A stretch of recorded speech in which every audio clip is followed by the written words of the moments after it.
Assalamualaikum warahmatullahi wabarakatuh. A'udzu billahi minasy syaithanir rajim. A'udzu billahi minasy syaithanir rajim.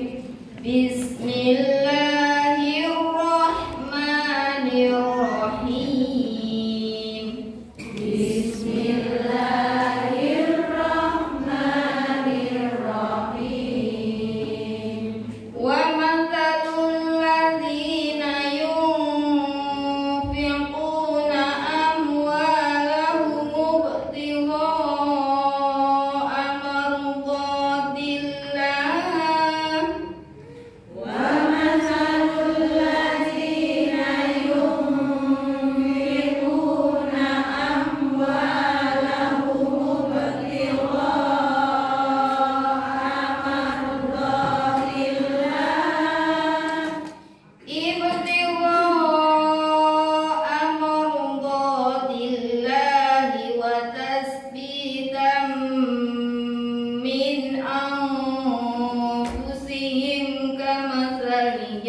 Du'afa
يتفكرون كذلك يبين الله لكم الآيات لعلكم تتفكرون.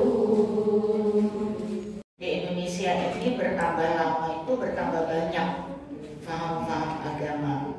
Nah, kalau kita tidak mengenali, jangan-jangan kita ikut katut ya, kita tidak ngerti apa bedanya Muhammadiyah dengan faham-faham lain. Karena ini juga sudah terjadi di beberapa wilayah, beberapa daerah kita ya. Jadi kalau ada pertemuan-pertemuan di Jawa Timur gitu ya, memang banyak yang mengeluhkan bahwa anggota-anggota kita itu banyak yang beralih ikut kepada faham-faham lain. Nah, tanpa membedakan atau memperbandingkan. Oleh sebab itu kita harus mengenal, kita tahu dan apa sih bedanya dengan Muhammadiyah gitu ya. Nanti kita akan bahas di situ. Jadi ya mudah-mudahan teman-teman kita di Tojen ini solid ya, tidak tidak terpesona oleh banyak-banyak paham dan ikuti paham-paham yang lain. Nah, itulah tujuan kita mempelajari dan juga supaya anak cucu kita itu selamat ya. Jadi tidak ikut macam-macam, apalagi Malang ini kan beberapa kali muncul aliran-aliran yang dianggap sesat oleh MUI, itu banyak yang dari Malang gitu ya. Oke, selain ada sesat juga ada banyak aliran-aliran yang lain yang tidak sesat juga, tapi tentu punya perbedaan-perbedaan ya dengan Muhammadiyah. Oke, Ibu sekalian, dalam suatu hadis di sini dikatakan bahwa wa inna Bani Israel, semuanya Bani Israel itu tafarraqat ala isnataini wa sab'ina billah, terpecah belah dalam 72 golongan. Wa taftariqu ummati, dan umatku itu maksudnya umat Rasulullah yaitu umat Islam terpecah ala salasi wa sab'ina billah, 73 golongan. Kulluhum finnar, seluruhnya di neraka, illa millatan wahidah, kecuali satu kelompok saja. Qalu, para sahabat bertanya, wa man hiya ya Rasulullah, siapakah itu wahai Rasulullah? Qala ma ana alaihi wa ashabi, yaitu yang mengikuti aku dan para sahabatku. Ya, di sini ya. Jadi sudah terbukti bahwa Bani Israel itu pecahnya banyak ya.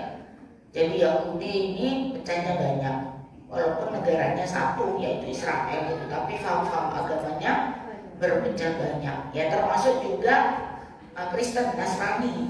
Nah, Nasrani itu lebih yang mengikuti aku dan sahabatku. Jadi ada kedua kelompok aja yang selamat dari 73 golongan itu ya, yang mengikuti tata cara hidup, tata cara ibadah Rasulullah dan juga para sahabat ya. Jadi kalau kita ya itu insya Allah Muhammadiyah mengikuti Rasulullah, namanya saja Muhammadiyah. Nah, NU itu banyak mengikuti sahabat ya, kayak gitu ya. Jadi yang mengikuti aku dan mengikuti sahabatku juga. Jadi misalnya tarawih 23 rakaat, 21 rakaat itu mereka mengikuti Umar bin Khattab ya. Jadi karena pada masa Rasulullah itu sholatnya itu memang betul 11 rakaat, tapi lama kayak gitu ya, ayatnya dibaca panjang-panjang lah. Kemudian berikutnya Sayyidina Umar melihat, wah ini kok sholatnya cepat, ayat baca pendek-pendek, kalau itu diperbanyak saja. Nah itu makanya dari Umar bin Khattab inilah kemudian muncul istilah-istilah bid'ah, itu bid'ah hasanah. Padahal dari Mekah ke Madinah, terus ada kelompok Ansor, orang-orang Madinah yang menolong Rasulullah gitu dan para sahabat. Dan mereka sangat rukun. Yang nggak rukun itu ya Yahudi, Kristen ya kepada Islam itu. Ketika Rasulullah meninggal mulai muncul gitu ya. Jadi ketika Rasulullah itu meninggal, jenazahnya itu dibiarkan, dibengkalaikan sampai 3 hari. Ada yang katakan 7 hari. Padahal itu Rasulullah bersabda itu kalau jenazah cepat-cepat segera dikebumikan. Kalau kita itu ada yang meninggal malam ya dikebumikan malam itu juga ya. Teman-teman dari Muhammadiyah ini kalau sanggup. Nah tapi ini jenazah Rasul dibengkalaikan. Karena apa ya? Karena urusan kekhalifahan, penggantian Rasulullah. Siapa yang akan mengganti Rasulullah sebagai pemimpin? Nah, itu mulai berbeda gitu ya. Kalau di sini yo sepakat kabeh yo sopo sing jadi ketua, sepakat semua ya, enggak terjadi perbedaan. Karena organisasi sosial jadi ketua itu capek, enggak dibayar dan sebagainya. Yo wis sopo sing belum. Nah, dan urusan kita itu kecil. Tapi pada masa Rasulullah itu sudah negerinya kemana-mana, kekuasaannya kemana-mana, di mana Rasulullah itu sudah menjadi kepala agama dan kepala negara. Jadi kalau di Makkah itu Rasulullah hanya menjadi kepala agama, ya. Jadi urusannya urusan agama kayak menteri agama lah ya. Tapi begitu di Madinah Rasulullah sudah menjadi kepala negara. Bahkan beliau itu oleh kalau pakar-pakar politik itu negara modern pertama di dunia pada masa itu. Jadi yang pertama sih di dekat Masjid Nabawi, tapi kemarin baru aja dihancurkan ya Hijriah, baru aja dihilangkan. Penguasa Makkah yang sekarang ini tidak menjaga situs-situs sejarah itu. Masa tempat bersejarah Sakifah Bani Sa'idah itu dibuang, mungkin diganti jadi perpustakaan. Nah itu ya. Nah sampai kemudian Umar bin Khattab memilih Abu Bakar, Sayyidina Abu Bakar sebagai khalifah, dan akhirnya disetujui oleh mayoritas dari sahabat Rasul. Mayoritas dari umat Islam itu setuju karena Abu Bakar adalah sahabat dekat Rasulullah. Abu Bakar sering menggantikan Rasulullah ketika imam di masjid dan lain-lain. Tapi mulai ada kelompok yang tidak setuju. Kelompok apa Bu kira-kira itu? Wah ini kok Umar bin Khattab, kok Pak Sayyidina Abu Bakar. Ya, mulai muncullah satu kelompok Syiah, yaitu pengikut Ali bin Abi Thalib. Nah, sahabat-sahabat Ali, pengikut-pengikut Ali itu kepingin yang jadi khalifah adalah Ali bin Abi Thalib, yaitu nisan Rasul sendiri, sahabat Rasul juga, orang yang cerdas dan pintar, dididik sendiri oleh Rasul dan menantu dari Rasulullah. Tapi tentu Ali masih muda. Sebagian sahabat tidak memilih Ali, kebanyakan memilih Abu Bakar karena tadi pemerintahannya bukan pemerintahan kerajaan ya. Jadi kalau kerajaan tentu menantu Rasul yang dipilih yaitu Ali bin Abi Thalib. Nah, kelompok Syiah ini tidak setuju. Itu kok Abu Bakar ya? Harusnya Ali bin Abi Thalib. Jadi dia sudah membentuk faksi politik aliran yang dinamakan aliran Syiah. Pada waktu itu biasa-biasa aja, tidak aneh-aneh, tidak seperti sekarang. Cuman tidak setuju gitu aja terhadap kepemimpinan Abu Bakar. Nah berikutnya sekarang sudah Syiah neko-neko ketika di Iran mengatakan Abu Bakar kafir, Umar kafir, Utsman kafir, yang Islam cuman dia sendiri gitu ya. Nah kemudian mengadakan banyak sekali ajaran-ajaran yang tidak diajarkan oleh Rasulullah. Nah itulah kelompok faksi aliran yang pertama dalam Islam. Dan itu sampai sekarang ada. Di Malang itu juga markasnya, Bangil, Singosari, banyak. Katanya di Malang ini malah punya toko-toko juga. Dia di Dinoyo punya toko-toko. Tapi dia diam-diam karena Syiah itu ada takliyah. Bahkan beberapa banyak ustadz-ustadz dan banyak masyarakat yang ngaji di situ tanpa tahu kalau itu Syiah. Nah, saya dulu banyak ziarah kubur gitu ya, kubur-kubur para sahabat di mana-mana itu kayak ya disakralkan gitu ya, nggak tahu kalau disembah ya, disakralkan, datangi, ziarah, ngaji dan sebagainya. Nah, itu oleh sebagian ulama dianggap perbuatan bid'ah. Wah, ini kok Ahlu Sunnah wal Jamaah kok melakukan bid'ah.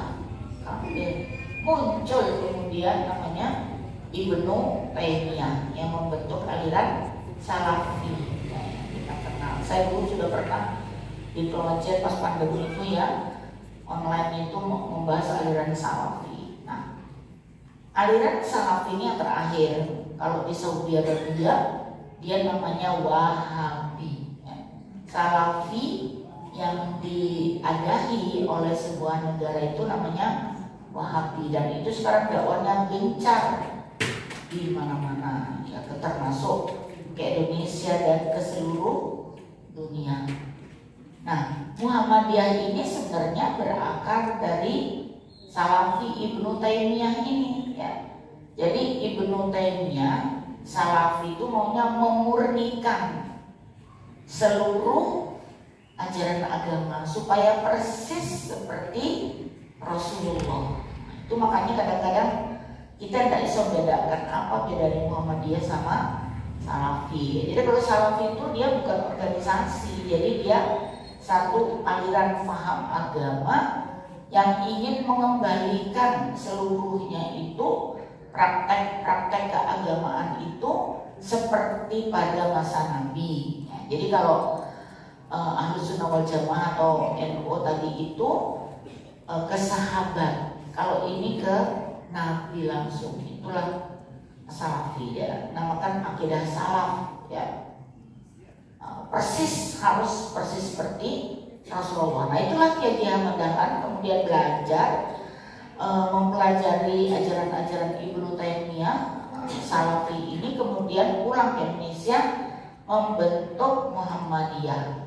Karena sekitarnya itu sudah banyak muncul ajaran Islam bercampur dengan budaya lokal ya. Muncullah yang namanya apa Bu? Islam Nusantara ya. Jadi Islam di Nusantara ini di Indonesia maksudnya itu beda dewe ya, gitu ya. Banyak praktek-praktek keagamaan yang bercampur antara Islam dengan budaya lokal, dan itu banyak di mana-mana. Di Iran akhirnya jadi Syiah, di India jadi Sikh dan lain sebagainya, jadi aliran Sikh gitu ya. Nah, disinilah kemudian muncul perbedaan. Oh, di Indonesia ada Muhammadiyah yang dibawa oleh Kiai Ahmad Dahlan, ada juga Nahdlatul Ulama yang memang sudah asli. Nah, jadi sebelum diresmikan sudah ada aliran Ahlus Sunnah wal Jamaah ini, atau dinamakan Asy'ariyah itu. Nah, aliran Wahabi, aliran Salafi dan Wahabi di seluruh dunia itu bertentangan dengan Salafi tadi ya, karena Ahlus Sunnah wal Jamaah ini mengadopsi budaya lokal.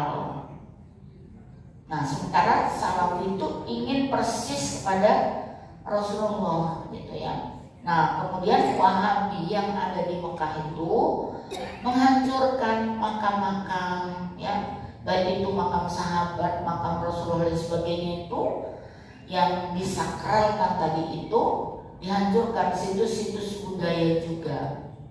Maka secara otomatis aliran Ahlus Sunnah wal Jamaah atau Asy'ariyah ini menjadi marah, tidak suka, mulailah bentrok. Bentroknya itu bukan hanya di Arab, sampai juga ke Indonesia. Dulu awal berdiri Muhammadiyah NU sering sekali terjadi gesek-gesekan, bentrok-bentrok, tapi sekarang sudah tidak ya. Sudah diadahi sama MUI ya, sudah disatukan. MUI itu isinya ya orang NU ya orang Muhammadiyah, cuman NU-nya banyak, yang banyak sekali yang utama tokoh-tokohnya dari NU ya, gitu ya. Jadi sudah tidak dipermasalahkan. Nah, kemudian Muhammadiyah ini bagaimana? Dia salafi, tapi salafinya Muhammadiyah itu salafi yang berkemajuan. Makanya namanya Muhammadiyah itu apa, Bu? Islam Islam berkemajuan. Jadi Islam ditambah kemajuan modern. Nah, kalau salafi asli ya, kalau Wahabi dia negara ya punya rumah sakit dan sebagainya. Tapi kalau salafi di Indonesia ini banyak yang dia tidak mau mengakui ilmu pengetahuan. Misalnya dia seorang dokter, kan beberapa dokter teman-teman saya dan murid saya itu lebih suka jadi ahli bekam daripada jadi dokter ya. Bahkan ada yang kalau dia sakit dia tidak mau ke dokter, udah pakai hamba sauda aja gitu. Terus bekam saja, bahkan itu ya maaf, anak-anak kecil itu tidak boleh divaksin, yang gede juga tua harus divaksin. Nah, karena itu pengaruh-pengaruh di internet mereka kuat sekali sampai murid-muridku bingung. Tanya aja, ya Allah Bu Nur, kalau bayi divaksin, jadi kalau punya anak itu bingung, vaksin no, katanya vaksin tidak boleh gini-gini loh. Ada memang yang mereka itu tidak mau vaksin TBC, vaksin polio macam-macam. Akhirnya ya si anak ini si bayi itu yang kena TBC. Karena virus TB itu kan ada di mana-mana bergentayangan. Kalau nggak kuat, ya bayi-bayi kena. Nah, itu jadi kenapa kita bingung soal vaksin itu? Memang ada sebagian ini yang tidak setuju dengan adanya vaksin bayi dan sebagainya. Bahkan batik itu ada gambar-gambar burung itu nggak boleh. Ya, jadi di rumah foto pun nggak boleh. Pernah saya ditanya ya foto sakral, makanya Muhammadiyah itu termasuk salafi itu kan nggak boleh kita menganukan foto nih sok oke cuma datang di rumah itu nggak boleh. Bolehnya kan di sekolah-sekolah gitu. Sakralnya itu nggak boleh. Nah, kalau NO pasti ada tokoh foto-foto ulama. Jadi ketika kalau orang mau mondok ke tempat saya itu kan nyari foto, dilihat ini. Kok nggak mau foto nih sopo-sopo ya? Nah, kalau mereka pasti pasang foto Hasyim As'ari, foto tokoh yang siapa, pimpinannya tarekat dan sebagainya. Karena tidak apa-apa kalau NU, tapi kalau salafi tambah bersih. Kalau kita malah foto keluarga boleh, ya foto teman, kenapa kok tidak boleh? Salafi tidak boleh, itu malaikat tidak masuk. Pakaian juga gitu. Nah, mengenai pakaian batik-batik misalnya ya, burung itu yang hidup makhluk yang bernyawa itu tidak bisa gitu ya, kalau punya batik ada itu. Tapi memang ternyata batik-batik itu banyak ya gambar ular, ya enggak Bu? Ular naga. Dulu saya nggak tahu. Jadi saya berikan suami saya batik gambarnya ular mentang-mentang begini. Ternyata ular itu apa? Kan ular itu Tuhan, Tuhannya Cino atau Tuhannya Wong Indonesia sebelum Islam. Kalau kita kemana itu ke kerajaan Kalimantan Mulawarman itu kan masuk itu ular, dua dia. Kan kalau masuk malam juga iya, gambarnya gambar leak, gambar macam-macam. Di malam itu simbol-simbol. Jadi kalau orang Arab itu mengatakan petanya Indonesia itu kok negeri jin, al-jin gitu. Nah, jadi di sini itu banyak itu tadi. Jadi negara-negara itu Tuhan-Tuhan. Nah, oleh sebab itu juga hati-hati kalau beli batik, jangan ada ularnya tadi ya. Jadi kalau burung dan sebagainya itu mungkin, tapi kalau Salafi tidak boleh itu bedanya gitu ya. Nah kalau Muhammadiyah ada ilmu pengetahuan modern, diadopsi buat rumah sakit, buat apa namanya itu sekolah dan sebagainya. Bahkan pertama kali mendirikan Muhammadiyah Kiai Dalam juga pakai biola, terus sudah pakai kursi. Nah kursi itu dianggap haram karena ikuti orang kafir. Pelajaran matematika juga tidak boleh. Nah Kiai Haji Ahmad Dahlan ngajar ke sekolah-sekolah Belanda gitu ya.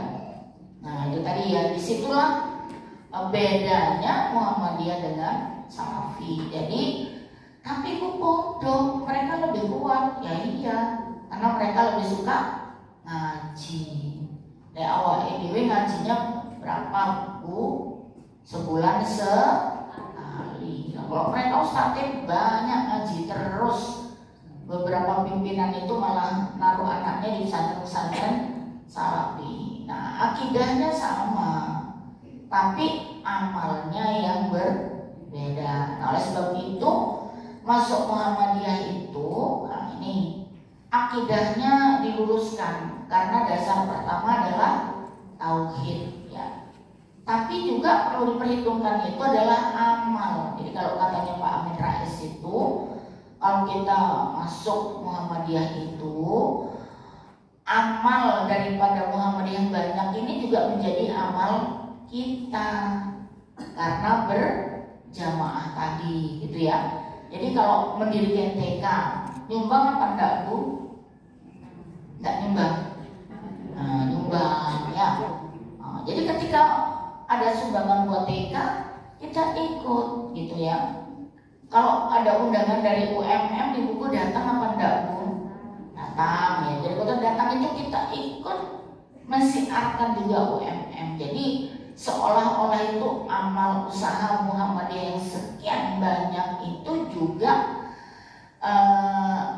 kita itu ikut menikmati pahalanya tadi, insya Allah ya. Jadi kalau kita ikhlas niat menjadi seorang Muhammadiyah Aisyah ya, karena apa? Ilmu dan amal. Jadi kalau Salafi dia memang banyak ngaji ilmu ya. Kita kurang, yang perlu didongkrak itu ilmunya. Amalnya Masya Allah ya. Kalau ada bencana siapa yang paling banyak nyumbang itu? Ya, ibu-ibu Muhammadiyah Aisyah sampai miliaran. Tapi itu kebanyakan keluar, paling ke dalamnya kurang. Kalau ada orang tidak mampu di Muhammadiyah, di Aisyah itu harus segera dibantu. Jadi bukan hanya luar aja. Ya, alhamdulillah itu kita punya respect, simpati yang besar terhadap bencana-bencana itu. Itu kita syukuri. Nah itu karena kita urunan bareng-bareng, urunan pemikiran, ya urunan dana dan sebagainya. Nah, itulah. Jadi kayak gerbong besarnya Muhammadiyah ini juga kita akan menikmati, yaitu diniatkan Bu sebagai satu jamaah, sebagai satu kelompok ya, supaya kita ikut mendapat amal. Karena tadi Muhammadiyah ini banyak amal, nah tetapi perlu ilmu. Nah itu tadi makanya kalau nggak ngerti gitu ya, teman-temannya banyak yang berpindah. Oh Salafi lebih rajin. Jadi kalau sing pindah itu malah sing taat-taat, sing pengen ngaji, sing kusuk-kusuk. Waduh ya apa ini? Itu memang banyak kejadian di wilayah-wilayah lain ya. Jadi karena ada buzah itu yang mungkin hanya ilmu, yang mungkin amal usaha. Tapi apakah amal usaha pesantrennya itu milik bersama? Nah, belum tentu gitu ya. Jadi nggak bisa jawab, orang masih belum paham. Jadi orang nggak Muhammadiyah ya sudah ya, kita aja yang tegakkan bersama-sama itu tadi ya. Nah kemudian kalau Muhammadiyah Bu, saya kira ini juga sudah dibahas sama teman-teman ya, harus bermasyarakat, bertauhid, bermasyarakat, nggak boleh hidup sendiri-sendiri mencil, nggak peduli dengan urusan masyarakat tuh bukan karakter dari Muhammadiyah. Nah kemudian hukum Allah jadikan sendi utama. Jadi Muhammadiyah itu harus berhukum dengan hukum Allah, Bu. Jangan anaknya mau nikah dengan lain agama disetujui. Bahkan ada itu ya, nauzubillah ya, anggota Asia mungkin simpatisan tok ya, tapi kok dijunjung tinggi juga sama Muhammadiyah ini. Suaminya itu agamanya lain, Kristen. Dia pergi, iki apa iki? Yang sudah mau nikah bro, enggak boleh lah. Sampai menikah bro, boleh sekamar. Nah, kayak gitu-gitu ya. Minimal ditegur karena ini tadi sebagai warga Muhammadiyah ini memang hukum Allah itu sebagai sendi utama ya. Nah, kemudian yang keempat, berjuang menegakkan agama Allah ini adalah wajib. Nah, jadi bagi kita warga Muhammadiyah itu berjuang untuk menegakkan hukum Allah, ajaran Allah itu adalah wajib ya. Jadi tidak hanya sunnah, wajib berjuang. Jadi wajib itu berjuang seperti wajibnya sholat, wajibnya zakat, ya, wajibnya haji. Nanti kita haji tok yang diutamakan. Pergi, ayo gini haji sekali, 2 kali, 3 kali, umroh berpuluh kali, tapi tidak pernah berjuang. Ya berjuang itu sederhana aja, menjadi guru, mengajarkan Al-Quran dan sebagainya, gitu ya, mendirikan sekolah, nah gitu. Nah kemudian pikiran-pikiran tersebut dilaksanakan dengan berorganisasi. Jadi Muhammadiyah itu suatu organisasi, satu jamaah. Ya, dimana dasarnya itu coba dibaca sama-sama Bu. Surat As-Saff ayat 4 ya.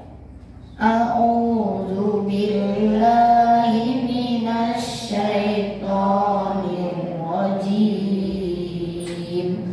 Innallaha yuhibbul ladzina yuqatiluna fi sabilihi alladzina yuqatiluna fi sabilihi saffan ka'annahum bunyanun marsus. Innallaha, sesungguhnya Allah, yuhibbu, mencintai, alladzina yuqatiluna, orang-orang yang berjuang di jalan Allah itu sofa, bersop-sop, artinya berorganisasi ya. Ka'annahum bunyanun marsus, seolah-olah dia bangunan yang kokoh kuat. Jadi kalau bersop-sop itu kokoh kuat, ini sopnya kurang rapi ya, bolong sana bolong sini ya. Sholat, sop itu kayak sholat itu rapi. Jadi kenapa kok sholat itu harus rapi, tidak boleh ada bolong-bolong, supaya setannya itu tidak masuk. Tapi kalau ada sop-sop bolong itu, waduh, setan bisa masuk menggoda orang sedang sholat. Dan begitu juga kita ya. Jadi kalau sop kita tidak rapi ya, jadi organisasi itu harus sop rapi yang kokoh kuat, sehingga musuh itu tidak bisa mengalahkan ya, gitu. Sopnya rapi gitu. Itulah dasar daripada berorganisasi dalam Muhammadiyah, berjuang di jalan Allah dengan sop yang rapi. Tapi kalau individu-individu tadi, dia namanya tidak bersop ya, tidak berorganisasi. Seperti saya bilang di Kedung Kandang, lah kok milih melok misalnya satu ustazah gitu ya, yang dimana ustazah itu tidak mengajak bersoft, kan rugi. Karena kalau kita bersoft tadi, berorganisasi dengan rapi ya, Allah akan mencintai. Nah, menggapai cinta Allah itu susah Bu. Nah ini salah satu adalah dengan bersoft-soft. Oleh sebab itu kalau sudah masuk organisasi sop Muhammadiyah, ojo nyelentang rono rene, ojo kepincut ambek iki ambek iku gitu ya. Tinggal dipelajari aja. Muhammadiyah itu mengikut Quran dan hadis ya.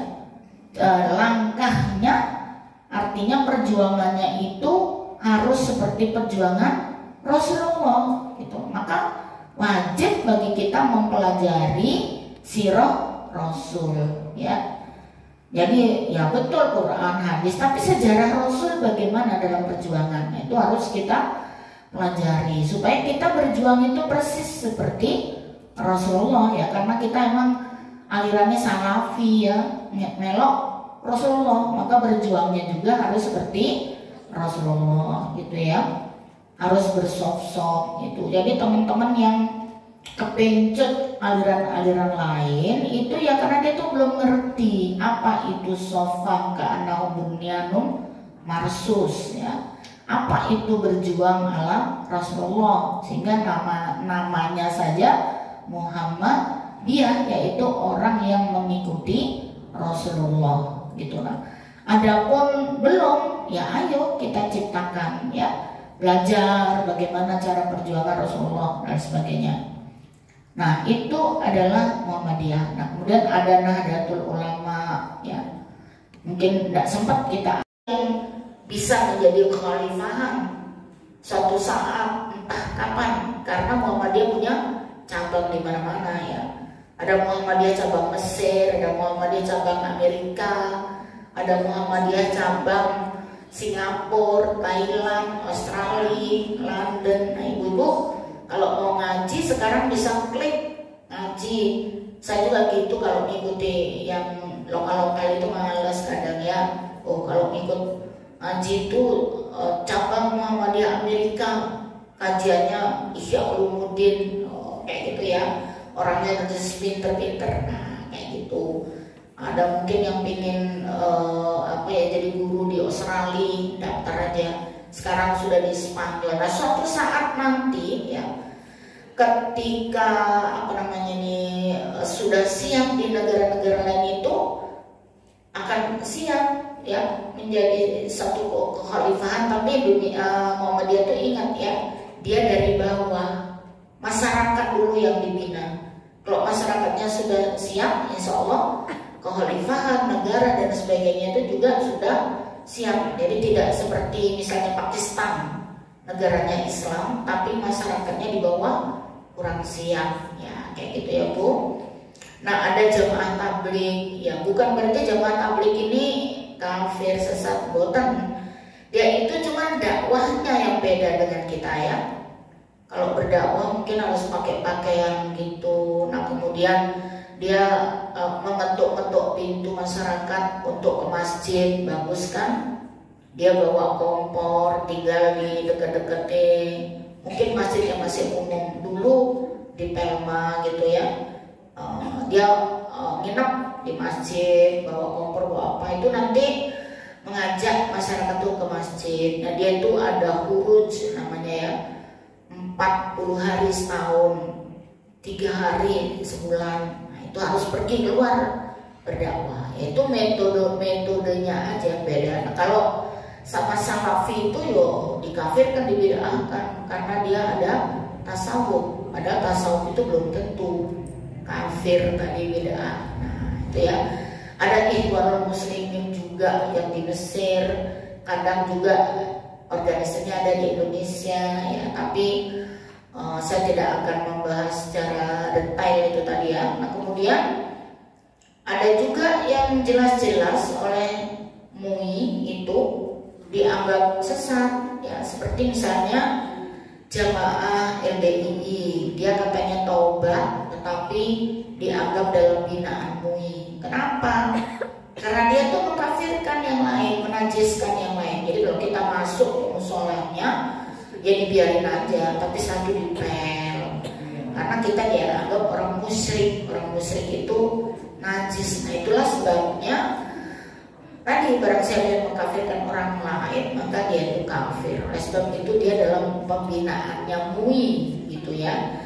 Tapi itu Bu, dari hari ke hari namanya plakate kok apa namanya LDII itu papan nama itu masya Allah bermunculan tiap hari. Berarti dakwah dia sama kita kalah. Jadi